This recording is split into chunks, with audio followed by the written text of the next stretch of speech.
Hello everyone, and welcome to Power Pages Tips. My name is Nicholas Hayduk, and this is tip number 271. Ask Copilot questions.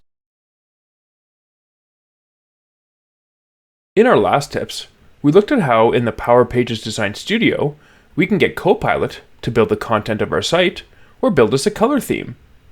But we can also ask Copilot questions about Power Pages so that it can provide us instructions or explanations. We'll use the Copilot pane in the Power Pages Design Studio. You can click the Ask option to get a list of possible questions, or type in your own directly.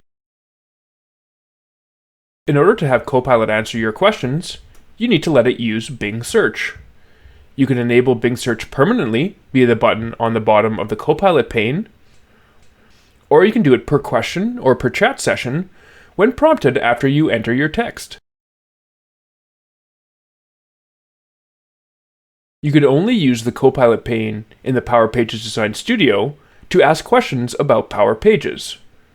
Think of this feature as an easy way to search the Power Pages documentation. If Copilot doesn't know the answer, it will link you over to the Power Pages community site. Thanks for watching, and I hope you found the Power Pages tip number 271 on Ask Copilot Questions useful.